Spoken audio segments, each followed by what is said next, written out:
Kenny Pickett gets a cool award from the Steelers acknowledging his strong rookie season, but has he done enough this rookie season to justify being the guy long term?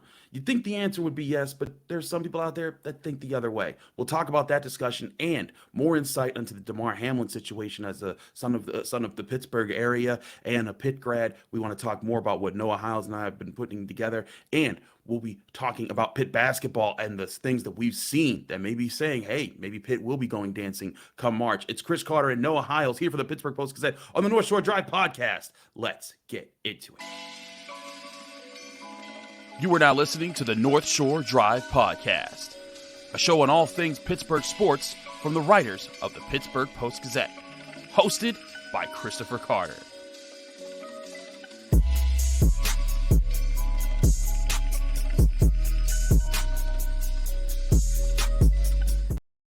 And welcome to the North Shore Drive podcast here from the Pittsburgh Post-Gazette, your podcast that goes Monday, Wednesday, Friday here on YouTube, Apple, Spotify, Google Podcasts, anywhere podcasts are hosted. I'm Chris Carter. He's Noah Hiles. We're again at the Pittsburgh Post-Gazette breaking things down for you. Thanks for checking out today's show. Today's episode is brought to you by the Acrisure Fan Advantage. It's the only place that you can go to project one of our Post-Gazette Steelers beat writers into your home or office.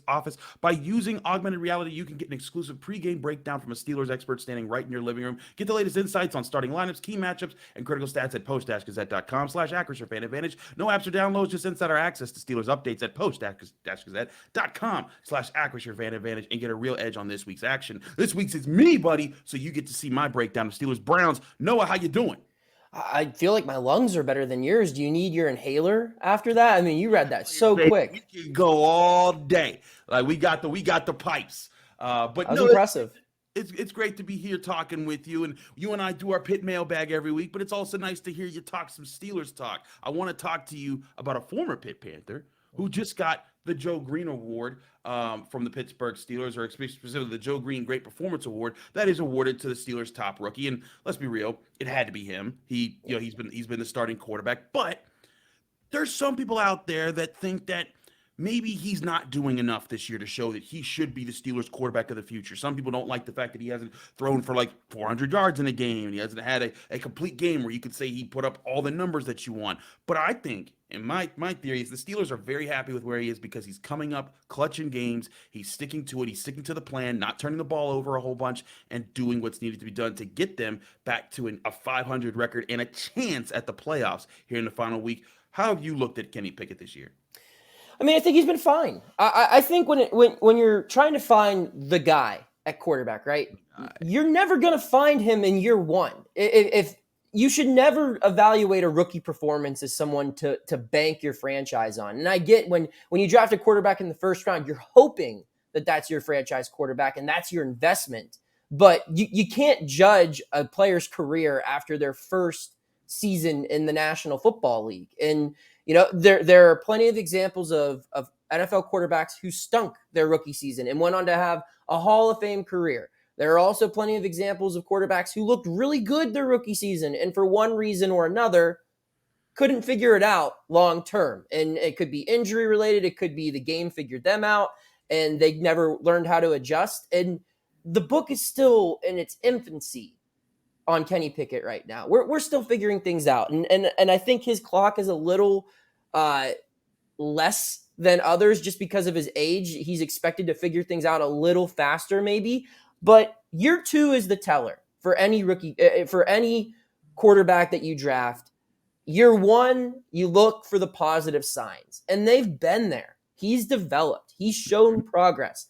And the stat sheet doesn't show it yet, but the things you just see watching him, the poise, the composure, the maturity, the decision-making, the ability to read a defense and not be over-aggressive and try to do too much.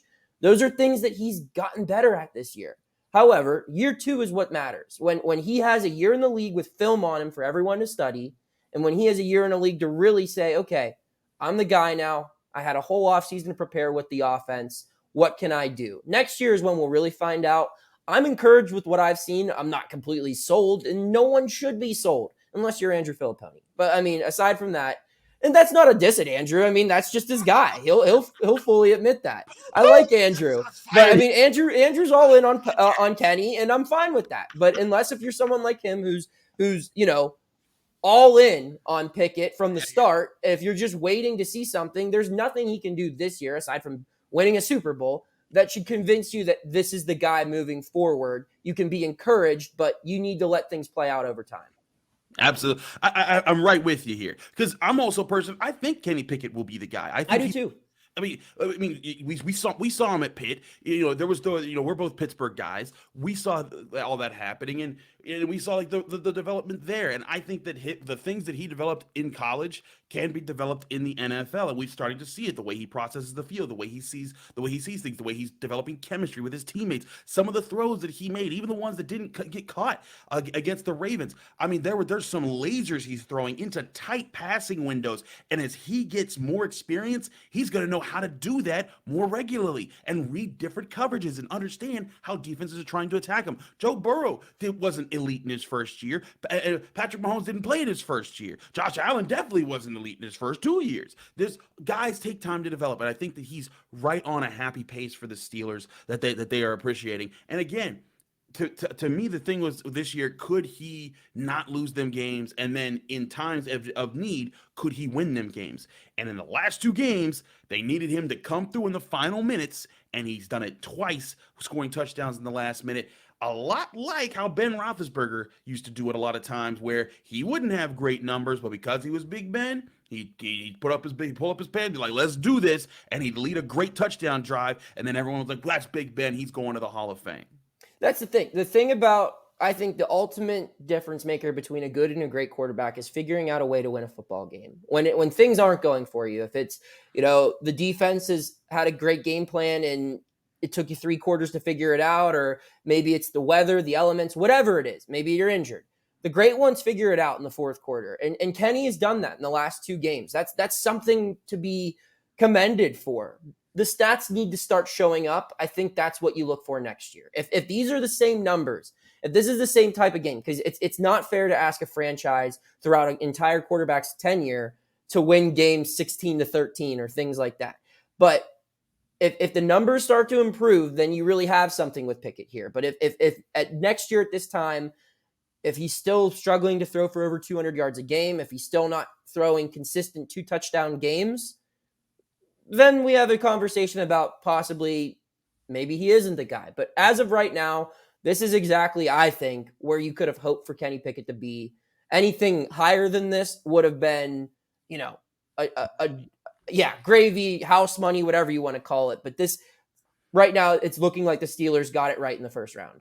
It certainly looks that way to me. We'll be keeping up to date. We got more to talk about as the week rolls on, as they get ready to play the Cleveland Browns, a team that beat them back earlier in the season. Kenny Pickett didn't play that game. We'll talk more about that with Brian Batko. But we got to switch topics here. We do have to talk about Damar Hamlin.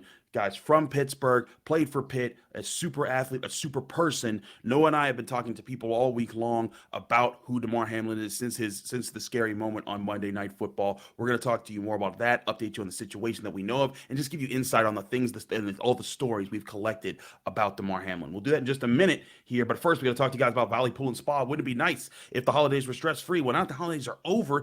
It's still cold out there. Well, it's actually kind of nice right now, but it's getting cold again. The best way to be prepared is get you a get you a sauna, a spa, or a hot tub from Valley Pool and Spa. You can relax and soak in a hot tub from Valley Pool and Spa, or you can go get one of their Finleo saunas that are sure to melt your stress away faster than the Frosty in Aruba. You can save now on all in-stock hot tubs, swim spas, and saunas by visiting valleypoolspa.com. That's valleypoolspa.com.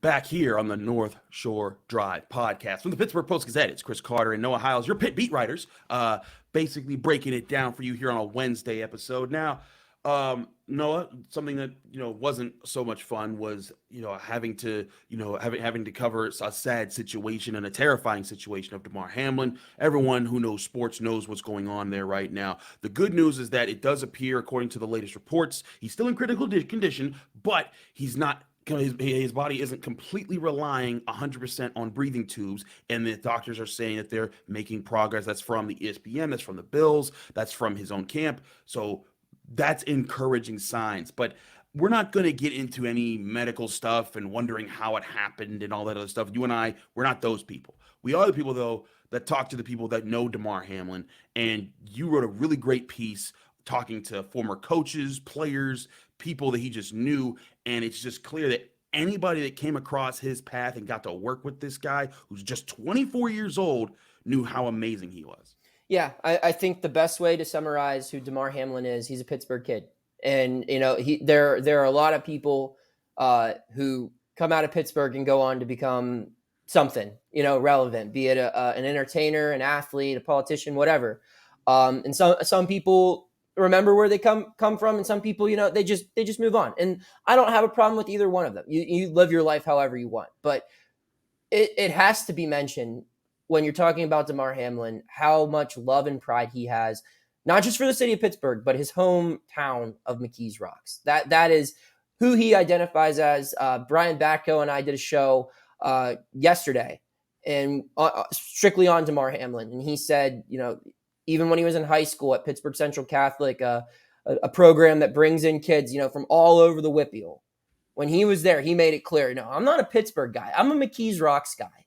And you see that just with how so many people in that community rally around him. The quotes that Jason Mackey got for his story, he did after driving around in McKees Rocks all day Tuesday. Just they said he is the role model. He is the perfect example of what kids in this area can strive to be, and that's not just being an NFL player, but just someone who wants to help out the next generation beneath him and be there to give advice, be there to give support in any way possible. And he was doing that before he had money to donate. He was just doing that with his time and his effort. And on top of all of that, he is an impressive football player. He's a guy that made the most of his opportunities at Pittsburgh Central Catholic, headlined one of the greatest defenses in Whitfield history that had 9 Division I players on it, 6 of them at one point or another in their collegiate career, played at a Power 5 program. And he went on to Pitt, started 4 years there, 2-time All-ACC guy, captain, a leader, and, 6th round pick, made 1 tackle in his rookie season, made 90 in his second season after working his way into the starting lineup there. Just a really incredible story prior to all of this. And we hope that the story continues to be incredible, that he can recover from this, and who knows, what will happen with him. And we hope that he does recover. And if he does, who knows what his future will look like, but he will continue to inspire others regardless of how things play out. And I think that's the thing that I personally discovered while talking to people who covered Damar Hamlin, who played with Damar Hamlin, who coached Damar Hamlin, and who simply knew him. Absolutely. And one thing I think that happens, and I'm not saying that I'm not pointing fingers at anyone specifically with this, but this just happens a lot when I think there's national grieving for a situation when someone's feeling something. And eventually there's the cynicism that comes that, all right, are we doing too much here? Was he really that nice a person? And I think people need to know Damar Hamlin is. There's no grandstanding here from a lot of people. Like, for example, Mike Tomlin talked about how he knew Damar Hamlin since he was 12. And people might be like, well, why didn't you talk about him more? But here's the thing. Mike Tomlin's been talking about Damar Hamlin. He does it in his own ways between the lines. But like when he was talking about Kenny Pickett and why they selected him and his leadership skills, he talked about how Kenny Pickett brought together the locker room and united Pitt's offense and defense with who? Damar Hamlin. And he specifically brought him up by name. And Mike Tomlin's not a guy to put all of his information out there. He puts very little out there. That's one part of his shtick.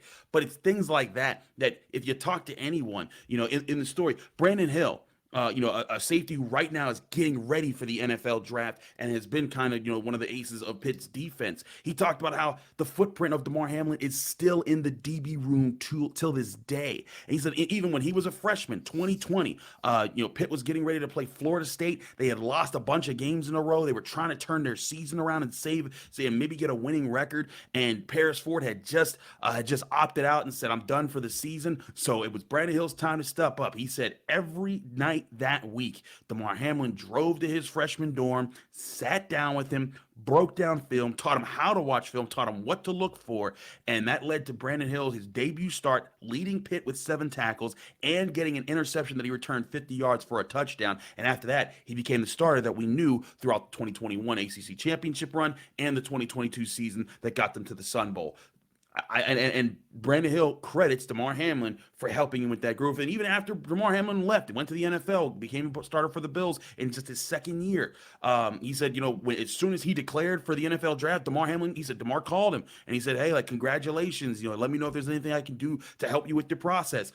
Damar's connected with so many people, even people that he didn't play with or be coached by.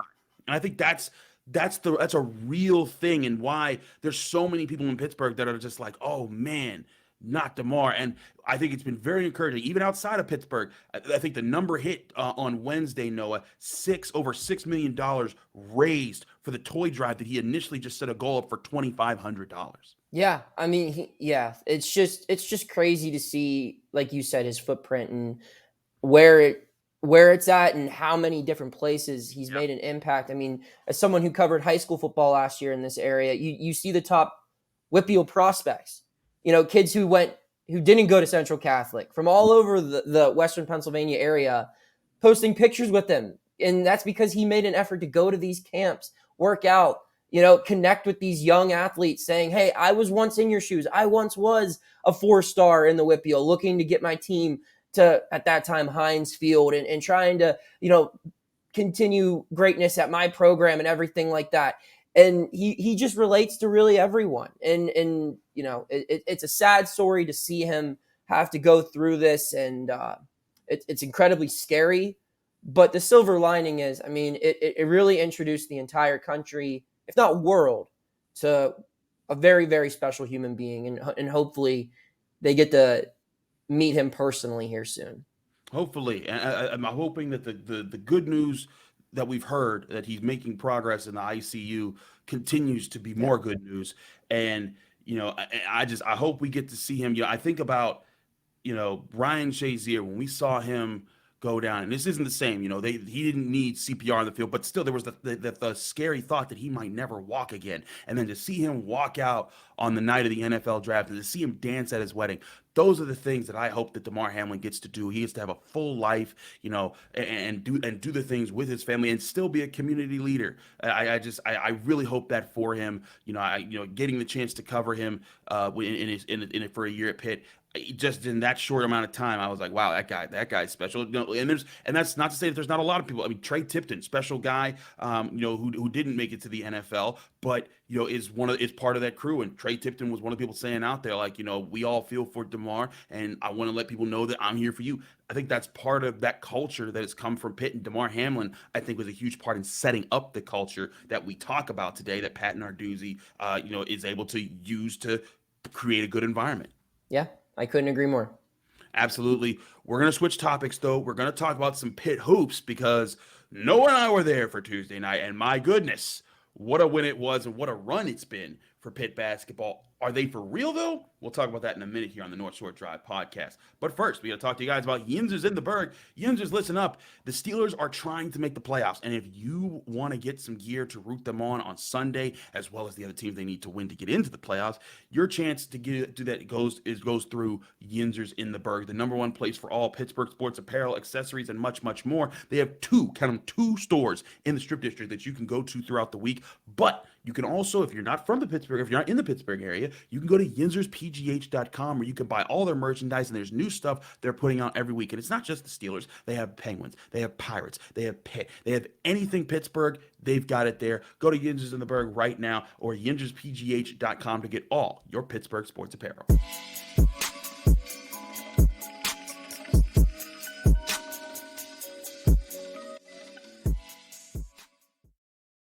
Back here on the North Shore Drive podcast, Chris Carter, Noah Hiles. Let's keep talking here. Let's switch tunes to a current Pitt team. It's been kind of wild watching Pitt basketball grow this year, because I thought Pitt basketball would be better than it had been, Noah. And I said before the break, before the Christmas break, that I thought like they could go dance with the way that they were doing. I thought that they could take UNC on a good day if they shot the ball well. They didn't shoot the ball well, and they still beat UNC. I didn't have them beating Virginia. I thought Virginia's defense was going to stymie them. They weren't going to know how to deal with it. That's just Tony Bennett. Pitt had never beaten Tony Bennett in Virginia since, I think, in regulation since the Jamie Dixon days. And that's just how great that program has been. And both coaches were talking about how much they admire each other. But that was such a huge win. And again, Pitt basketball still didn't shoot the lights out. Like, Greg Elliott was 1 of 7 on 3-pointers. Blake Hinson, I think, was 3 of 7. The best shooter, I think, from deep was Nike Sabandi with 3 of 4, something like that. But the thing that I thought they needed to get past a good team, a very good team like UVA, they didn't even use. What does that say for this Pitt team and where they might be able to go in the ACC this year? So a lot. I mean, if you look at their 4 ACC victories this year, Chris, I mean, they're over completely different teams who all play a different style of basketball. And Pitt found a way to beat every single one of them. Their first one was against NC State, a team that loves to shoot, a team that's headlined by its backcourt. And Pitt went into that building in early December and really from probably like the 5-minute remaining mark in the first half through the very end, controlled the basketball game. And there was never really a doubt that they were going to hold on to win. It got close a couple times, so I think a 2-score possession. But once it got close, Pitt regained control and escaped with a victory in convincing fashion. Their second win comes over Syracuse, a team that everyone knows how Syracuse is going to play. They're going to play that 2-3 zone. They're going to try to out-rebound you. They're going to try to force turnovers. That's how they win. And Pitt came in and shot the lights out in the first half, and they were able to hang on despite a second half charge from the Orange. But they played the game that they needed to play to beat Syracuse. On the 30th, they played a team in North Carolina that loves isolation. They have tons of talent. 5 starters who would be, each one of them would be the best player on Pitt's roster. And Pitt said, go ahead. You can play your ISO ball. We'll play it right back at you with Jamarius Burton. And they won the game that way. And then they play a UVA team Tuesday night, a team that's built on efficiency, a team that makes you take one trip down the court, and you have to be perfect, because if you're not, they're going to rebound the basketball and they're going to milk that shot clock on the other end, and they're going to score because they don't turn the ball over. They're so concise and well coached. And it looked in that first half that UVA was executing its game plan to perfection. They limited Pitt to just 23 points in the first 20 minutes of the game. Pitt scored 45 second half points against them. And it was just a total turnaround. They threw Virginia out of its rhythm. That's the worst the Cavaliers have looked all year. Their other 2 losses are to Illinois, I believe, or to Miami, who is a top 15 team, in Houston, who for my money is the best team in the country. They're not ranked number 1 right now, but I think Houston, if I were to make a bracket right now, I'd put the Cougars as my champion, which would probably mean they'd lose in the Sweet 16, but that's another thing. Nonetheless, that's the worst Virginia's looked all year, despite it being a 3-point victory for Pitt. That's what I'm just most impressed with. This isn't a team that can only win one way. This is a team that can adapt to what it sees from its opponent and say, okay, we need a shooter. We got a shooter this game. We need a big guy to dominate down low. We got that. We need second chances on the glass. We need steals. We need efficiency. We need pace. We need isolation. We got that. We got everything you need. And so far, it has been incredibly impressive to cover. It has been. And as someone, I covered Pitt basketball the last 2 years, and I saw flashes and I saw like opportunities, in 2020, the 2020-21 season, when that was shortened by COVID.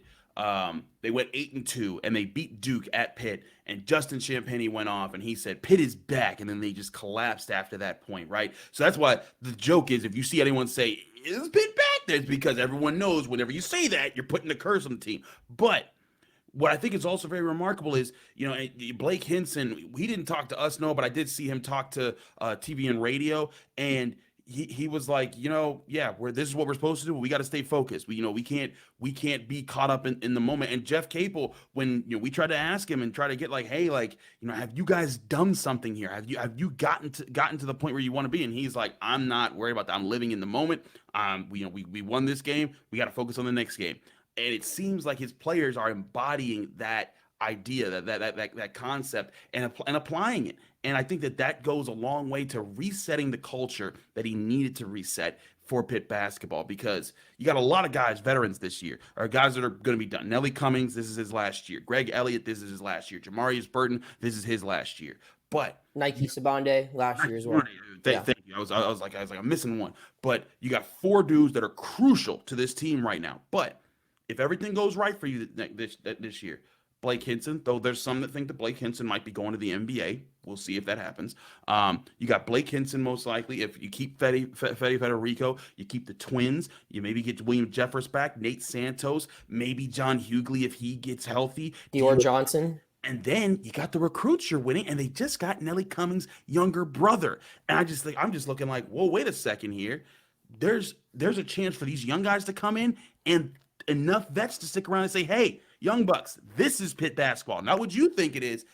Follow coach, follow us. And I think that's how you get a room reset to have a good program. Yeah, I just love the way this team's built, Chris. I mean, you look at it, teams that win in March normally have experienced backcourts. This team has 4 guards that have played over 100 career games. Now, granted, most of those games weren't played at Pitt for any of them. However, that experience is really showing here, and it shows in its ability to be unselfish. You know, Nelly Cummings didn't take a single shot in the first half. Mm-hmm. And I think he only had 6 or 8 points against Virginia, but he had 8 assists and no turnovers. His sole focus in that game was playing defense and getting the ball to other people who were open to score. And that's what they needed him to be. But in other games, they needed him to be a scorer. Against Syracuse, when he had 22 points, is a perfect example. And you have so many guys who can fill multiple roles. This team just gels so well. There's been other talented groups that Capel's had. As you pointed out, the 2020-21 group had a lot of talent. But that team couldn't win as many ways as this team could. And it also didn't gel. It didn't have the chemistry. They didn't understand how to play together. And, you know, they complemented each other okay. But this team is built super well to win now, and I think also is built to build that culture, like you said, with the leadership that it has, and the we before me, to quote Pat Narduzzi, or we not me, to quote Pat Narduzzi, mentality that this group has. I think it's a great change of pace compared to what we've seen culture-wise previously from significant talents in the Pitt basketball program, where their primary focus is righting the ship, not writing their own. Consumed with winning, as Jeff Capel. Right.